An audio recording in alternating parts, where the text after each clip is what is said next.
Welcome dear students, I am your tutor Saqlain Shah. और आज हम जो है वो ए लेवल लो 9084 का सिलेबस ओवरव्यू लेंगे। हम देखेंगे कि इसके एएस लेवल पर और ए2 लेवल पर जो हमारे पास P1 P2 और एंड देन P3 P4 है, उनका सिलेबस क्या है, इनको कैसे कवर किया जाता है एंड सो ऑन। ठीक है, तो ये आपकी जो वीडियो है वो एएस वाले बच्चों के लिए भी काम की है, ए2 वाले बच्चों के लिए भी काम की है। ठीक है, अच्छा जी, हमारे पास यहाँ पर P1 है द इंग्लिश लीगल सिस्टम। ठीक है, यानी कि सबसे पहला जो आपका पेपर होगा वो इंग्लिश लीगल सिस्टम का होगा। यहाँ पर सबसे पहले आप ये देखेंगे कि भाई जो आपका इंग्लिश लॉ है इसके प्रिंसिपल्स क्या हैं और इसके सोर्सेज क्या हैं, यानी कि ये लॉ आता कहाँ से है। ठीक है, अच्छा, जब हम इंग्लिश लॉ की बात करते हैं तो ये वो लॉ है जो कि इंग्लैंड और वेल्स पे चलता है। ठीक है, तो हम स्कॉटलैंड का लॉ नहीं पढ़ रहे, हम आयरलैंड का लॉ नहीं पढ़ रहे, हम कंप्लीट यूके का लॉ नहीं पढ़ रहे, ना ही हम कंप्लीट द ग्रेट ब्रिटेन का लॉ पढ़ रहे हैं। हम सिर्फ इंग्लैंड और वेल्स का लॉ पढ़ रहे हैं। ठीक है, जिसको हम इंग्लिश लॉ बोलते हैं या फिर इंग्लिश लीगल सिस्टम बोलते हैं। तो उसमें हमारा पहला सेक्शन है the principles and sources of English law. उसमें भी हमारा जो फर्स्ट चैप्टर है that is English legal system and it's context. तो यहाँ पर हम इंग्लिश लीगल सिस्टम देखते हैं, उसका कॉन्टेक्स्ट देखते हैं। हमारे पास ये इसके सारे टॉपिक्स हैं। सबसे पहले आप लीगल सिस्टम देखोगे कि दुनिया में कौन कौन से हैं। सिविल लीगल सिस्टम क्या है, कॉमन लॉ क्या है, customary law, religious law, mix legal system, ये सारे देखोगे। आप इंक्विजिटोरियल एंड एडवर्सरियल सिस्टम्स के बीच में जो है वो डिफरेंस देखोगे। रूल ऑफ लॉ को पढ़ोगे, सिविल लॉ और क्रिमिनल लॉ का डिफरेंस देखोगे आप, लॉ एंड मोरालिटी का difference, and then law and justice का आपस में क्या कनेक्शन है, the role of law in society, the importance of fault in civil and criminal law, ये सारी चीज़ें आप यहाँ पर देखोगे पहले चैप्टर में। फिर जैसे हम सेकंड चैप्टर में जाएंगे तो सेकंड चैप्टर हमारा पार्लियामेंट्री लॉ मेकिंग का है। अब यूके क्योंकि एक पार्लियामेंट्री डेमोक्रेसी है, तो हम देखते हैं कि पार्लियामेंट में लॉ कैसे बनाया जाता है। तो आपका जितना भी सारा लेजिस्लेटिव प्रोसेस होता है ना, ग्रीन पेपर, फिर white paper, first reading, second reading, फिर आपकी committee report, committee stage, report stage, फिर आपकी थर्ड रीडिंग, फिर सेकंड हाउस में जाना, फिर रॉयल असेंट मिलना, ये सारी चीज़ें आप देखोगे। पार्लियामेंट्री सुप्रीमेसी का कॉन्सेप्ट वो देखोगे, पार्लियामेंट के ऊपर इन्फ्लुएंसेस कौन से वो देखोगे, जो लाइक रोल एंड कॉम्पोजिशन है लॉ कमीशन की, तो यहाँ पर भी आप देखोगे लॉ कमीशन से काफ़ी सवाल आ जाते हैं। ठीक है, आपका ये जो स्टेजेस हैं लॉ मेकिंग के, इससे बहुत ज़्यादा सवाल आते हैं। पार्लियामेंट्री सुप्रीमेसी पर भी सवाल जो आपके आते रहते हैं। तो ये आपका सेकंड चैप्टर हो जाता है। फिर हम जाते हैं आपके थर्ड चैप्टर के ऊपर, तो ये है डेलीगेटेड लेजिस्लेशन। इसमें आप ये देखते हो कि पार्लियामेंट खुद तो लॉज बनाती है, मगर पार्लियामेंट जो है ना वो दूसरे इंस्टीट्यूशंस या फिर इंडिविजुअल्स को भी अथॉरिटी डेलीगेट कर सकती है टू मेक द लॉज। अब डेलीगेट लेजिस्लेशन में तीन चीज़ें इंपॉर्टेंट है आपकी, जो है ना वो orders in council, then statutory interpretations and बाय लॉज, तो उनको देखना पड़ेगा। फिर इसमें जो है वो इनेबलिंग एक्ट वगैरह कौन सा है और उससे रिलेटेड ये उसके टॉपिक्स हैं। ठीक है, बाकी वाले। अच्छा, फोर्थ चैप्टर हमारा होता है इसमें स्टैट्यूटरी इंटरप्रिटेशन का, कि जो जुडिशरी है वो लॉ को कैसे इंटरप्रेट करती है। ठीक है, तो ये सारा हम देखते हैं। ठीक है ना, हम इसमें लाइक जितने भी कॉमन लॉ के रूल्स ऑफ इंटरप्रिटेशन है वो देखेंगे कि भाई लिटरल रूल क्या है, golden rule, mischief rule, purposive rule, ये देखेंगे। फिर हम रूल्स ऑफ लैंग्वेज देखेंगे। फिर हम देखते हैं कि इंट्रिंसिक और एक्सट्रिंसिक एड कौन सी दी जाती है वाइल इंटरप्रेटिंग। और फिर हम ये देखेंगे कि यूरोपियन यूनियन का क्या जो है ना इन्फ्लुएंस था, और ह्यूमन राइट्स जो एक्ट है उसका क्या इन्फ्लुएंस है।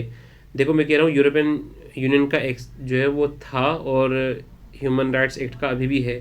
इसकी वजह ये है कि यूरोपियन यूनियन का जो है ना वो इंग्लैंड मेंबर था, यूके मेंबर था, मगर फिर ब्रेक्सिट हो गया तो अब वो उसका मेंबर नहीं है। तो ये चीज़ अब ख़त्म हो गई है, लेकिन ये चीज़ अभी भी है। मगर हम दोनों को पढ़ेंगे कि इनका जो है ना वो पार्लियामेंट्री सुप्रीमेसी के ऊपर और स्टैट्यूटरी इंटरप्रिटेशन के ऊपर क्या असर पड़ता है। फिर हम देखेंगे कि जुडिशियल प्रेसिडेंट क्या है। अब जुडिशियल प्रेसिडेंट ये होता है कि एक डिसीजन आ गया, उस डिसीजन को आप प्रेसिडेंट बना के जो नेक्स्ट आने वाले सिमिलर केसेस हैं उनको वो देखते हैं। ठीक है, तो आप उसकी डॉक्ट्रिन को हम देखेंगे, फिर उसमें रेशियो डिसिडेंडी, ओबिटा डिक्टा, लॉ रिपोर्टिंग वगैरह ये सारी चीज़ें देखेंगे।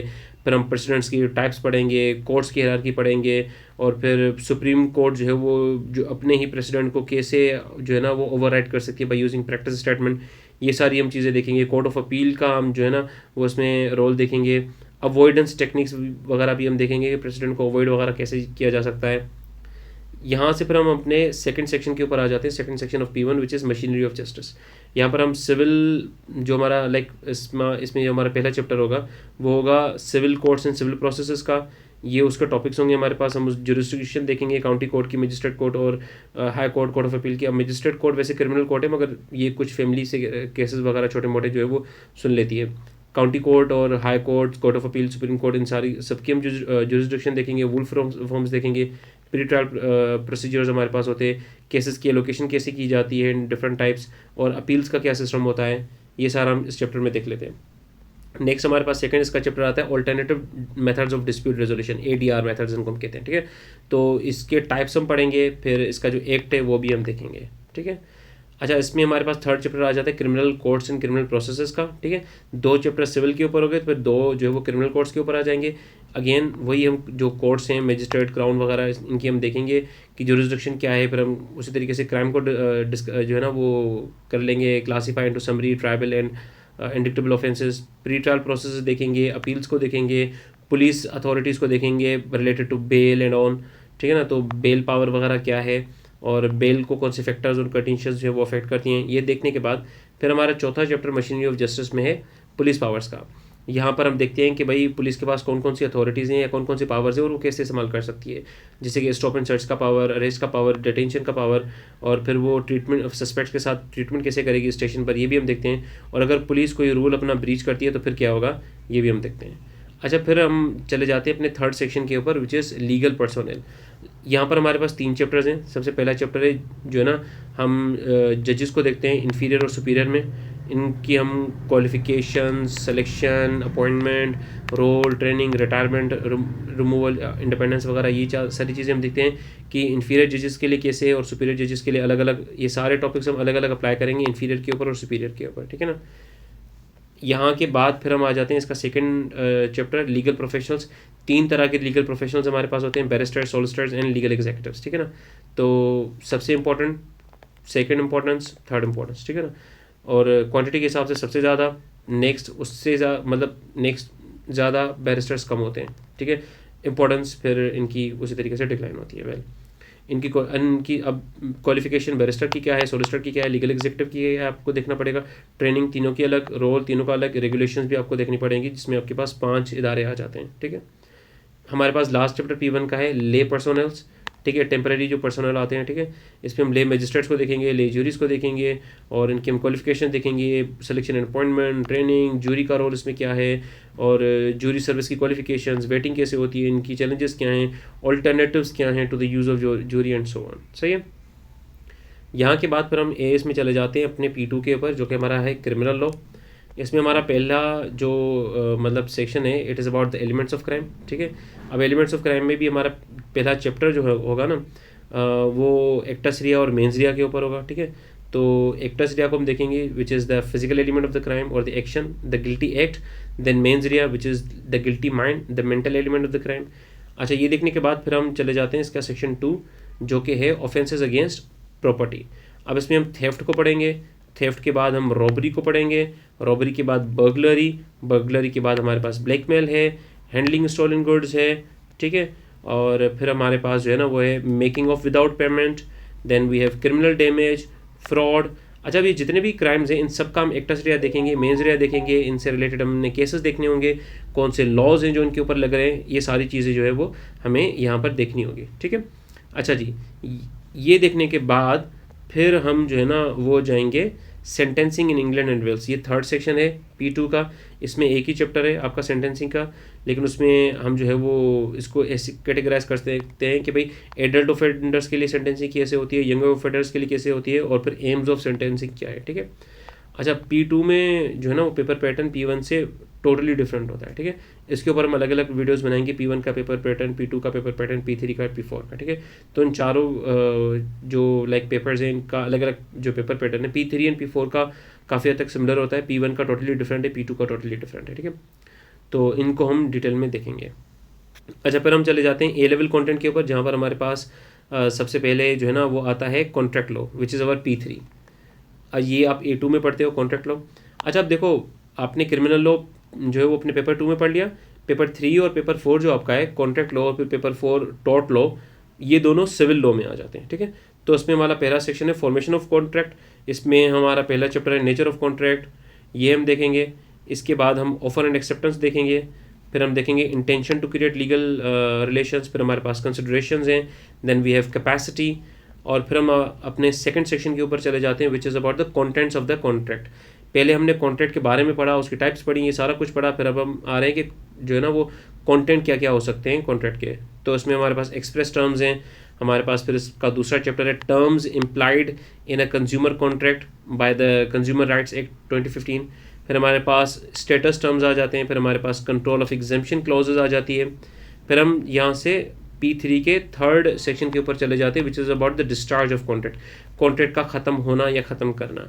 तो डिस्चार्ज बाय परफॉर्मेंस कैसे होगी, discharge by breach of contract कैसे होगी, ये हम देखेंगे यहाँ पर। फिर हम देखेंगे डिस्चार्ज बाय फ्रस्ट्रेशन कैसे होती है। तो ये हमारे पास 3 चैप्टर्स हैं इस सेक्शन में। फिर हमारे पास चौथा इसका सेक्शन है remedies for breach of contract. अगर कॉन्ट्रैक्ट में कोई ब्रीच होती है, कोई भी पार्टी कर देती है, तो उसकी रेमेडीज़ क्या है। तो कॉमन लॉ में हमें कौन सी जो है ना वो दी गई हैं वो सारी हम देखेंगे। देन उसकी हम थोड़ी लाइक इक्विटेबल रेमेडीज़ को भी देखेंगे कि इक्विटेबल रेमेडीज़ हैं क्या, उनका पर्पस क्या है, उनकी नेचर वगैरह क्या होती है एंड सो ऑन। फिर यहाँ से हम जो है ना अपने P4 के ऊपर चले जाते हैं which is law of tort. अच्छा, टॉर्ट लॉ भी जैसे मैंने आपको कहा कि ये भी सिविल लॉ का ही पार्ट है। तो उसमें हमारे पास जो है ना इसका पहला सेक्शन है टॉर्ट ऑफ नेग्लिजेंस। नेग्लिजेंस से जो आपका टॉर्ट होता है, इसका पहला चैप्टर हमारे पास है nature of liability in negligence. Then we have duty of care, then we have breach of duty, then we have causation and remoteness of like damage, then we have novel duty situations. तो ये हमारे पास 5 chapters हैं पहले section में। Second section हमारे पास है torts affecting land. अब ये जो हमारा सेकंड सेक्शन है, यहाँ पर हमारे पास पहला चैप्टर है ऑक्यूपायर्स लायबिलिटी, सेकंड हमारा चैप्टर है प्राइवेट नुएसेंस, देन हमारे पास जो है ना वो है रायलेट्स वर्सेस फ्लेचर, ये पूरे का पूरा केस जो आपका एक चैप्टर है। Then we have trespass to land, ठीक है ना, ये हमारा यहाँ पर सेकंड सेक्शन खत्म हो जाता है। थर्ड सेक्शन हमारा स्टार्ट होता है टॉर्ट्स अफेक्टिंग द पर्सन, ठीक है ना। तो टॉर्ट्स अफेक्टिंग द पर्सन कौन से हैं, इसमें हमारे पास असॉल्ट है, हमारे पास बैटरी है, हमारे पास फॉल्स इम्प्रिजनमेंट है, ठीक है ना। तो ये सारी चीज़ें फिर हम चले जाते हैं अपने जो है ना वो चौथे सेक्शन के ऊपर which is about the general defences and remedies. तो जनरल डिफेंसेस कौन से होते हैं कोर्ट में, हम ये देखते हैं। विल स्टडी लाइक डिफेंसेस और फिर हम उन डिफेंसेस की रेमेडीज़ वगैरह भी जो है ना यहाँ पर देखते हैं। तो यहाँ पर हमारा सिलेबस ख़त्म होता है अपना A2 लॉ का। हमारे पास 4 पेपर आ गए, ठीक है ना। P1 हमारा है ELS English legal system, P2 हमारा जो है वो क्रिमिनल लॉ है, और P3 हमारा जो है वो कॉन्ट्रैक्ट लॉ है, ठीक है, या इसको आप लॉ ऑफ कॉन्ट्रैक्ट कह सकते हैं। और P4 हमारा जो है वो लॉ ऑफ टॉर्ट या फिर आप इसे टॉर्ट लॉ कह सकते हैं, ठीक है। तो ये हमारे 4 पेपर्स हैं, ये आप AS लेवल में देंगे, ये आप A2 लेवल में देंगे। अगर आप चाहें तो अब ये 4 के 4 साथ भी दे सकते हैं। अच्छा, इन चारों के ऊपर हम पेपर पैटर्न की अलग अलग वीडियोस बनाएंगे। अगर सिलेबस ओवरव्यू के हिसाब से आपकी कोई क्वेश्चंस वगैरह हैं तो वो आप जो है वो कमेंट सेक्शन में ड्रॉप कर सकते हैं। Thank you and I will see you in the next one.